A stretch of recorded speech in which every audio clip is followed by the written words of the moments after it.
जय माताजी मित्रों, मारी चेनल ममतानी रसोई में तमारुं स्वागत है। आज आपणे बनावीशुं वरसता वरसादमां गरमा गरम खावानी मजा पड़े तेवा दाळवड़ा। तो उत्तर गुजरात महेसाणाना प्रख्यात दाळवड़ा आज बनावीशुं।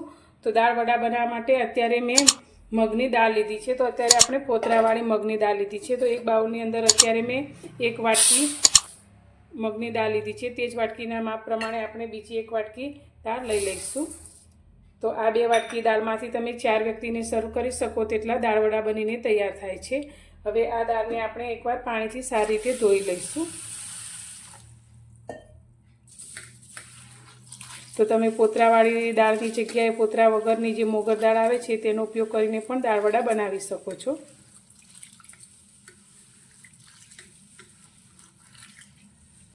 तो दाळ ने आपणे सारी रीते धोई लीधी छे। तो हवे तेनी अंदर आपणे पाणी रेड़ीशुं। तो अत्यारे 2 ग्लास जेटલું अंदर पाणी उमेरीशुं અને આ દાળને આપણે 2 કલાક માટે પલળવા દેવાની છે। તો એકદમ સરસ એવી પલળી જાય ત્યાં સુધી તેને આપણે પલળવા દઈશું।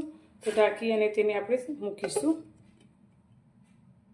દાળને પલળવા રાખી આપણને 2 કલાક જેટલો સમય થઈ ગયો છે। તો હવે આપણે દાળને જોઈ લઈશું। તો તમે જોઈ શકો છો એકદમ સરસ દાળ આપણી પલળી ગઈ છે અને આ રીતે પૂરો બાઉલ ભરાઈ ગયો છે। ફૂલી एकदम सरस रीते पलળી गई है। आ रीते दाणा ने आपणे जोईए तो एकदम सरस रीते तूटी जाए छे ते के आपणी दाळ परफेक्ट पलળી गई है। तो हवे आ दाळनी अंदर पोतरा है तो आपणे आ रीते थोड़ी दाळने घसी लईशुं अने तेमांथी बने तेटला पोतरा आपणे काढी लईशुं।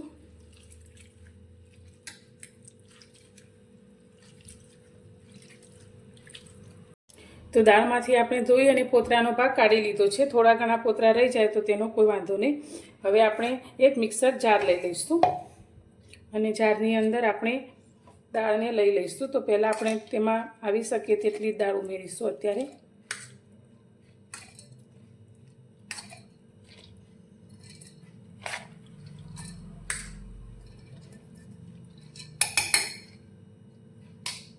हवे आ दाळनी अंदर अत्यारे आपणे 4 લીલા મરચાં લીધા છે। જે મીડિયમ तीखा होय तेवा तमे जे रीते तीखું पसंद करता होय ते रीते લીલા મરચાંનો उपयोग करी शको छो। आमां आपणे सूका लाल मरचांनो उपयोग बिलकुल नहीं करवानो एटले तमे લીલા मरचां ए रीते अंदर लई शको छो। तेनी साथे अत्यारे मैं सूका लसणनी 8 થી 10 कड़ी मोटी लीधी छे ते अंदर लईशुं। तो दाळवड़ानी अंदर मेन इंग्रेडियंट्स गणीए तो लसण ज छे। लसणनी फ्लेवरथी दाळवड़ा खूब ज टेस्टी लागे छे। અને તેની સાથે અત્યારે આપણે આખા ધાણા લીધા છે તે ઉમેરીશું। હવે બિલકુલ પાણી અંદર રેડ્યા વગર આપણે તેને પીસવાનું છે। તો તેને આપણે એકદમ ઝીણું નથી પીસવાનું પણ થોડું દરદરું રહે તે રીતે મિક્સરને ચાલુ બંધ કરતા જઈ અને પીસી લઈશું। તો દાળને મેં અત્યારે પીસી લીધી છે। તો પીસીને તમે જોઈ શકો છો આ રીતે આપણે થોડી દરદરી રહે અને દાળનો થોડો દાણો આ રીતે અંદર આખો પણ રહે તે રીતે આપણે તેને પીસવાનું છે। तो अंदर बिल्कुल पाणीनो आपणे उपयोग नहीं करवानो। आ रीते खीरू आपणुं थाय ते रीते आपणे तेने पीसवानी छे। तो आ रीते आपणे बीजी दाळ पण पीसी लईशुं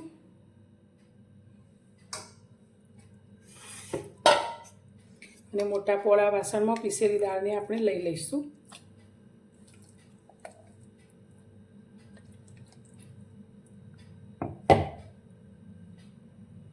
दाळने आपणे आ रीते थोड़ीक दरदरी रहे ते रीते पीसी लीधी छे।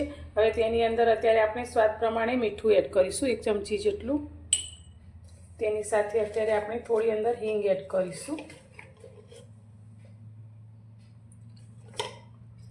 अने काळा मरीनो पाउडर 1 नानी चमची जेटलो एड करीशुं।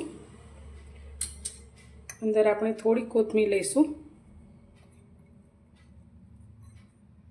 હવે બધી જ વસ્તુને આપણે હાથથી સારી રીતે મિક્સ કરી અને આ ખીરાને આપણે સારી રીતે હાથથી ફેટવાનું છે।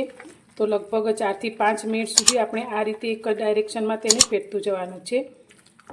તો અત્યારે આપણે આ જે દાળવડા બનાવવાના છે તેની અંદર ઈનો કે સોડાનો બિલકુલ ઉપયોગ નથી કરવાનો, છતાં પણ એકદમ પોચા રૂ જેવા અને જાળીદાર બને તેના માટે આ સ્ટેપ કરવો ખૂબ જ જરૂરી છે। તો એક જ ડાયરેક્શનમાં આ રીતે આપણે તેને ફેટતા જઈશું। तो आ रीते मैं 5 मिनिट सुधी खीरा ने फेटी लीधुं छे। तो वच्चे वच्चे हाथ ने थोड़ो रोकता जई अने आपणे सारी रीते आ खीरा ने फेटी लीधुं छे। तो तमे जोई शको छो तेनो पहेला करता कलर पण थोड़ो चेन्ज थई गयो छे अने एकदम हळवुं आपणुं आ दाळवडानुं खीरुं तैयार थयुं छे। तो हवे 10 मिनिट माटे ढांकी अने आने रेस्ट आपीशुं। દાળવડાને તળવા માટે આપણે તેલ ગરમ કરવા માટે રાખી લીધું છે. તો તેલ સારી ગરમ થઈ જાય એટલે ગેસની ફ્લેમ આપણે મીડિયમ કરી દઈશું. અને હવે બનાવેલા ખીરામાંથી આપણે દાળવડા અંદર તેલમાં લઈશું.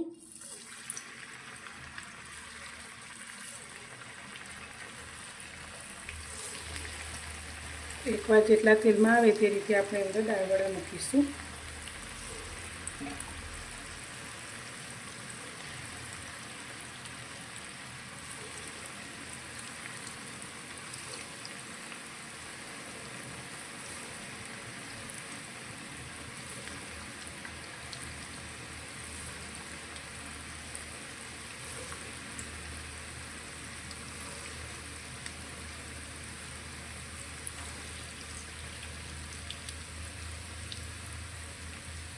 તો આપણા બધા દાળવડાઓ તળાઈ અને થોડા ઉપર આવી જાય પછી જ આપણે તેને ચારાથી ફેરવીશું. તો આ રીતે તમે જોઈ શકો છો બધા દાળવડા ઉપર આવી ગયા છે. તો હળવાથી આ રીતે તેને ઉપર નીચે ફેરવતા જઈ અને એકદમ સરસ એવા ઉપરથી ક્રિસ્પી થાય અને અંદર સુધી એકદમ સરસ રીતે તળાઈ જાય ત્યાં સુધી તેને તળીશું.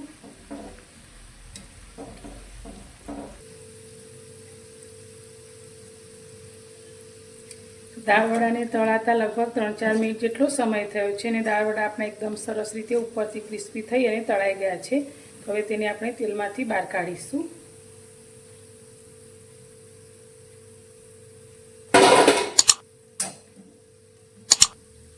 અને આ જ રીતે આપણે બીજા દાળવડા પણ તળી લઈશું.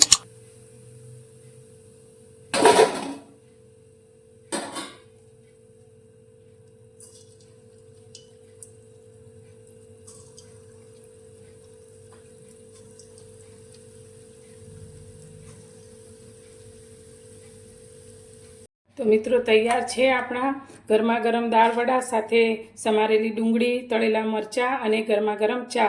તો વરસતા વરસાદમાં ખાવાની ખૂબ જ મજા પડી જાય તેવા આપણા દાળવડા બનીને તૈયાર છે. તો તમે જોઈ શકો છો ઉપરથી એકદમ સરસ એવા ક્રિસ્પી તૈયાર થયા છે અને અંદરથી એકદમ સરસ પોચા અને જાળીદાર આપણા આ દાળવડા તૈયાર થયા છે. તો વરસાદની ઋતુમાં આ દાળવડા ખાવાની ખૂબ જ મજા પડે છે. તો તમને મારી આજની આ દાળવડા બનાવવાની રેસીપી કેવી લાગી તે મને કોમેન્ટમાં જણાવજો. અને પસંદ આવી હોય તો વિડીયોને લાઇક કરજો, શેર કરજો અને મારી ચેનલ પર નવા છો તો ચેનલને સબસ્ક્રાઈબ કરવાનું બિલકુલ ભૂલતા નહીં. તો ફરી મળીશું એક નવી જ રેસીપી સાથે નવા વિડીયોમાં.